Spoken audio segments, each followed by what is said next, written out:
Listen up, slapnuts. This is the king of the mountain, Jeff Jarrett, the founder and CEO of Global Force Wrestling, and you're listening to The Joe Cronin Show.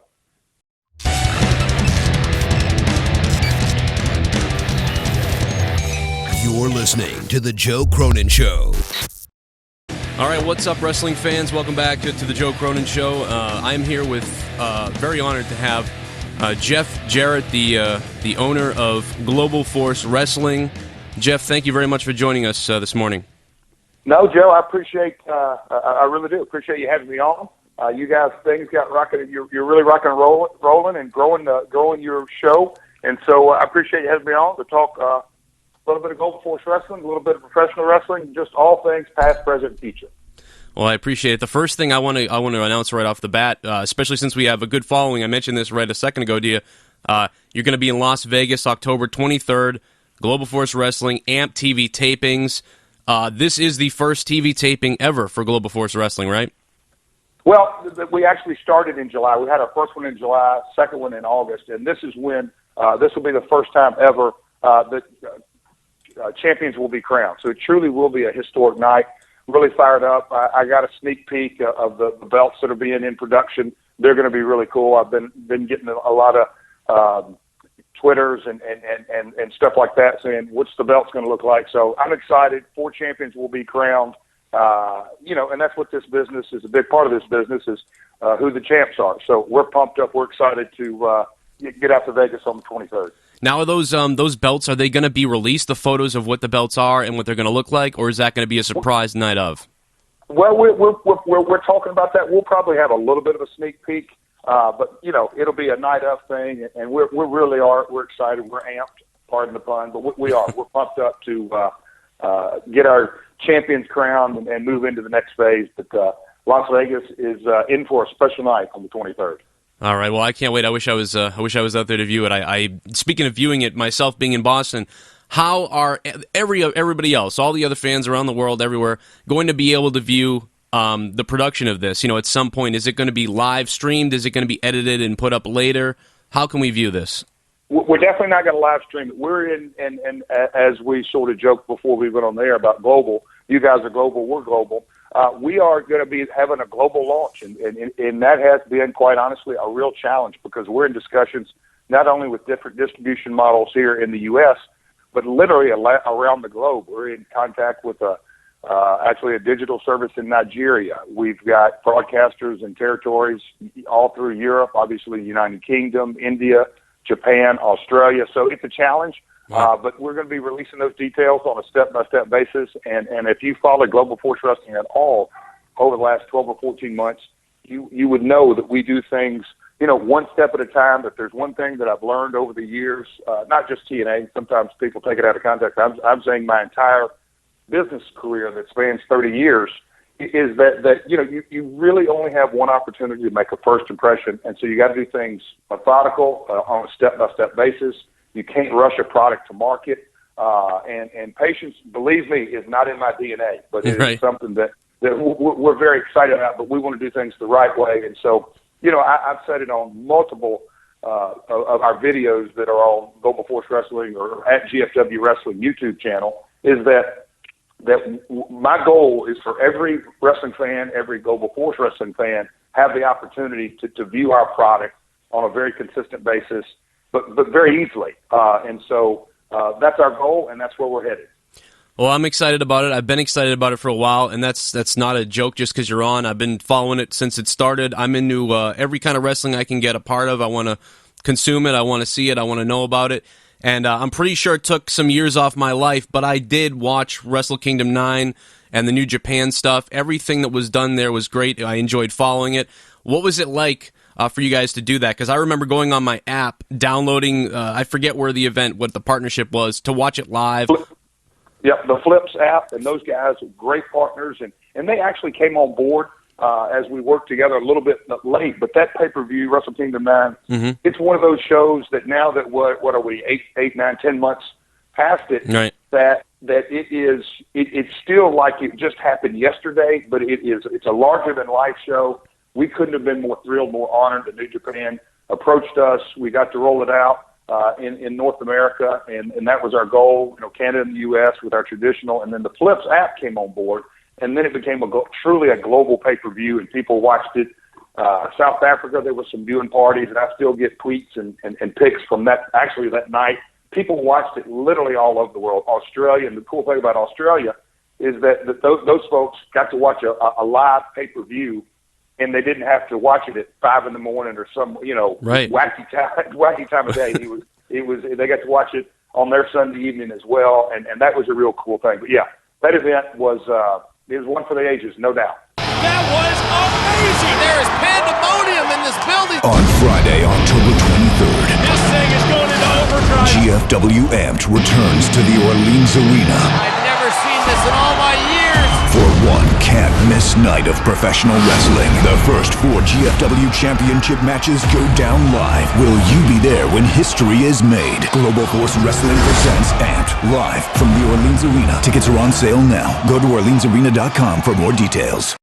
And you know what? I got a taste of that for the first time, having to wake up like they do usually for our stuff. So, hats off to those wrestling fans over there. You don't realize how dedicated those UK fans and all over the world are when they watch American product, for what time they have to be up and watch that. But, as far as Global Force Wrestling goes, developing relationships is a huge thing. I love doing it. Obviously, you love doing it. I do it with YouTubers and YouTube and iTunes, and I try to reach out to people and connect with them so that I can be on their show, they can be on my show. We cross-promote, we grow the audience, and sometimes people are very open to that, but sometimes there's this weird kind of rivalry thing where they say, no, I'm not your partner, I'm your competition. How does that go for Global Force as far as independent wrestling and different contacts around the country? Do you find it's easy to get in with a partnership, or do you find there's a pushback there? Well, I think our mentality is obviously the way to go. We have the same mentality, is that if you truly believe your rivalries or you're competing for the same audience, that's archaic thinking, because right. It's obviously the best example for a wrestling fan is the Monday Night Wars. That when WCW went head up against Monday Night Raw, oh no, somehow, some way you're going to hurt the audience. Well, in reverse, both shows exploded. There were rivalries, who's winning this week, who's winning that week. WCW had a long winning streak. At the end of the day, it took the business to a whole nother level. And that's before social media and DVR and all that. Now, connecting fan bases is at the very top of Global Force Wrestling's priority list. We want to work with every promotion out there, no matter how big or how small they may be, because it's just going to grow the fan base. It's going to, it's going to expose our fan base to their fan base and their fan base to our fan base. And, we live off our phones and iPads, and that's how we consume everything. Our news, our business, our sports, our communication with our friends, our communication with new friends, old friends. It's just how the world revolves, and I'm probably preaching to the choir talking to you, Joe, about this, but it absolutely, I think it's great for business, for all promotions to work together on some level. Right. No, I definitely agree, obviously, and it's working well for you guys, and I've been enjoying it. I just spoke with Dustin Starr a little while ago. I've been on his show, he's been on mine, and he did some wrestling for you when you guys were down in the Memphis area. He's been wrestling with Mordeski. I know that Chris Mordeski's still involved with you guys, and that was a great match. One of the things, there's a joke on my show, and there's people joke with me about it because I have this thing for green ropes. Like, I really like green ropes. So when I don't know what it is. There's an energy to the green ropes that I saw before you see a match. I see the ring, the octagon, the ring, the green ropes, and I already get kind of fired up because there's an energy to it. It's the same. I'm 31 now. It's the same energy I felt when I walked by a VHS in the video store and saw like Ultimate Warrior and Hulk Hogan on the cover of a VHS looking, kind of crazy. Yep. And you can say all you want about, big bodies and wrestling and the cartoon factor and everything else. But once I got into that, that got me into, trading tapes later on and, NWA and Mid-South, all kinds of the independent promotions and the territories from back in the day. So it's an into wrestling. And I think kids and younger people see that and they get excited about it because it's exciting. And I'm excited about it now. Now, of course, I've followed you since, the early WWF before WWE days, and, of course, into WCW and into TNA. and you have had incredible staying power in the wrestling business, and so hasn't your family. Is there anything to that? Do you feel like that's an achievement, or you just never, you've always been at the forefront somehow, starting from when you first really got on television to now, and that goes back to your lineage as well? And so what is the question, I guess? And I appreciate the kind words, but I want to make sure I answer your question. No, I got you. What has made you successful in doing that, do you think, in crossing over to all these different promotions, all these different avenues, to now it's 2015, we're still talking, Jeff Jarrett? Number one, incredibly blessed. I'm a strong man of faith, and without God in my life, I would not be where I'm at. With that being said, I believe at the very top, when someone asks me, hey, what's it going to take? What do you believe it takes to be successful in this business? I really say, first and foremost, not your skill set, not your charisma, not your it factor, not athletic ability, not any of that. It's really, do you have a passion for this business? Would you do it for free for the rest of your life? Would you ever look at it as work? You really got to have a passion for this business. And I know as we become adults, you got to pay bills and everything that goes with the realities of life. But when you drill it right down, if you really don't enjoy this business, you're never going to have staying power. You may be in it for a cup of coffee and hang around a couple of years, but as you said, staying power, that's never going to happen. So you got to have passion first. And then I truly believe it's something that my grandmother said. You got to build your foundation. You got to build your foundation on a rock. So when the storms of the business come, you're going to be able to weather them. And what I mean by saying that is, if you're going to be a wrestler, you need to learn to wrestle multiple styles. You need to be able to connect with your audience. You've got to study it, learn it. Nowadays guys have such an advantage when breaking into this business. Because when I broke into the business, and I was taught at a very young age, watch every match you can. So for a guy my age, I would like to say that I don't have many peers that have watched more live wrestling. And I was blessed because I worked 6 or 7 days a week for 7 years breaking into the business in my dad's territory, and then got to go to the WWF when we were running, 18, 22 shows a month.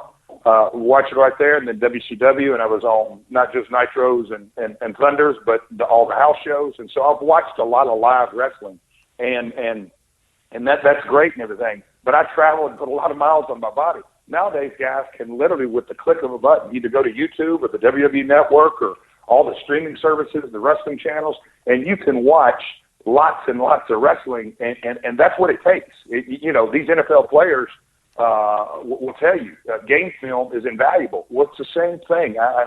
When I give seminars, I tell some people, look, pick out 4 or 5, not 1 or 2, but pick out 4, 5, 6 of your favorite wrestlers and go study their body of work.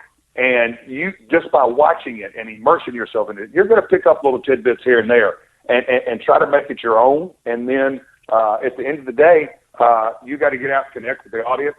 And again, nowadays people have such an advantage. You used to, when I broke in the 80s and then in the 90s, you got on TV and you had your 5-minute interview segment or 10-minute or 15-minute match or whatever it may be. Right. That's your only opportunity for the week to connect with your audience. Now you can connect with your audience, Twitter, Joe, and again, I'm preaching to the choir because you do it. You can connect with your audience on 5 or 6 social media platforms, your own website, and you can build your fan base without a promotion. Right. You can build it from the ground up. Nobody knew who I was about 2 years ago. So it's quite amazing, what you can do online.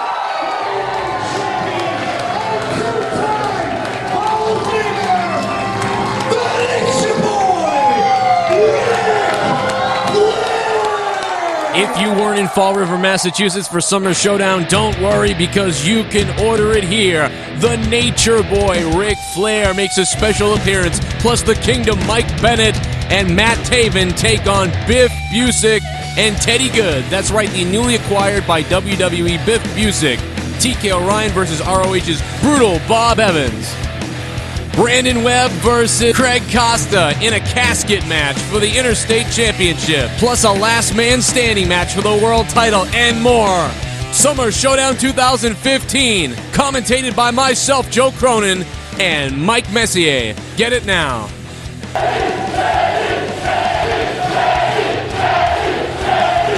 reversal of the whip. Outchomp everyone else, it seems like.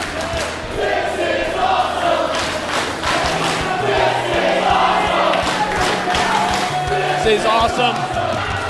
It's so hot in here, the face paint's already wearing off him. Missile. You ever said missile drop kick off a casket? No, I haven't. I think we just saw a missile drop kick off the casket. Saw it now. Ted only has a partner, a half a partner, because Vic Busick's really nursing that thumb. Yeah, and you wonder how much earlier before this match started, Mike Bennett. Oh man, another homage to Roddy Piper. Oh my! Super kick, Taven. Now springboard. Oh, he caught the side of an elbow. And now Biff catches a super kick. Now Taven a running knee. Mike Bennett off the corner turnbuckle. All 4 men are down. If you're on the Vimeo site right now, you can simply purchase or rent it right now. If you're on YouTube, right now on the top right of your screen, one of those pop-ups is shooting across. Click that, and you can own Summer Showdown 2015 and support Joe Cronin and Top Rope Promotions. Did recently, a little while back, into the TNA Hall of Fame. What did that experience mean to you? I don't want to put it all on the Hall of Fame induction, but the 3-month co-promotion, we'll call it, was a great, rewarding experience. TNA was the last promotion that I thought would step up to the table, but they reached out. Right. We worked through our issues and came back and came back at Slammiversary, and obviously we founded that company or co-founded that company with my father. And being at the Slammiversary event, which is obviously the anniversary event, that was special. The King of the Mountain match, obviously special. And then as we, went into the Hall of Fame and then the co-promotion and the brand awareness that Global Force Wrestling got, not just in the U.S. on Destination America, but literally all over the world, Sony 6 in India, Challenge in the United Kingdom, all the networks at TNA, through the years that we built up. It was really, really a rewarding, and I think that's where the business is headed on multiple levels. Now, I don't want to put that in the WWE box. They're the not 800-pound gorilla, they're the 8,000-pound gorilla. Right. And what they do is sports entertainment, and nobody comes close to doing as well as they do. Global Force Wrestling, we're going to do professional wrestling, and we're very proud of that and going to step up and deliver some really hard-hitting action. I can't wait for Global Force Wrestling and to be live. Are you ever going to, do you think you'll ever make it out here to my area, around the New England or Boston area or the Northeast? Well, we this summer we had a GFW Grand Slam Tour where we partnered up with minor league baseball teams all across the country. We ran about 15, 18 shows, very successful, creating that brand awareness. And the Grand Slam Tour of 2016, we're going to be working that on November through December. And you guys got several minor league ballparks up in that area that we were in discussions with last year. So I'm hoping we can schedule it. I love it. I'd love to get one of the Red Sox minor league teams over here. It'd be great. Two more real quick ones, and we'll and Jeff Jarrett's got to get out of here. This is if CM Punk, comes from a fan. If CM Punk were to leave UFC or to be done with UFC and he was looking to wrestle, would you guys try to reach out to him for maybe a couple events or a couple shows? Yeah, I would be an idiot if I didn't. Do I think that's a reality? I think there's a really big chance that won't happen. Right. Just because of where he's at in life, and I've said it in multiple interviews, a guy that follows his passion like Punk did, my hat's off to him. He's following his dream. Win, lose, or draw, in my book, he's already done himself. He's living with no regrets, so my hat's off to the guy. Right. But he's obviously excellent in-ring performer, and without question knows how to connect to his audience. Jeff, where do you see Global Force Wrestling a year from now? Good question. Again, we've been in business. We had our first shows in June. So a year from now, we'll be about a year and a half old. I look back at other startup promotions, whether it's TNA or Ring of Honor, or there's a couple of examples of guys that have gone on. Ring of Honor, is without question, is a North American, and now they're tapping into international. TNA, we started very small scale on pay-per-view only and Fox Sports and Spike and all that. So I think we're ahead of the projections, but we're going to be seen in multiple countries a year from now. I'll leave it at that because as we make the announcement, but we're in negotiations with multiple countries/territories around the world, and we're going to be, the Grand Slam Tour, we're going to take that up a notch next year. So I'm excited. I really am excited about the future of GFW. It's almost like the first ever, global territory, Well, we really honed in on that on our Global Force Grand Slam Tour shows because we would bring in international stars like Sonata, the Bullet Club, Killer Elite Squad. Those guys are truly global stars. And then we partnered with independent promotions in each of these towns and really got down to the local level. Like a Dustin Starr was on our Jackson, Tennessee show, and he connected. That's his fan base in that area. So right. We're everything from global to local and everything in between. All right, guys, Jeff has to run. Man, I really appreciate the time you took with us, Jeff, and hope you come back. Thanks. Have a good day, okay? Good call. Thank you, my friend. Thanks, Jeff. Bye-bye. Thanks. Bye. That was amazing. There is pandemonium in this building. On Friday, October 23rd, This thing is going into overdrive. GFW Amped returns to the Orleans Arena I've never seen this in all my years. for one can't-miss night of professional wrestling. The first 4 GFW Championship matches go down live. Will you be there when history is made? Global Force Wrestling presents Amped live from the Orleans Arena. Tickets are on sale now. Go to OrleansArena.com for more details.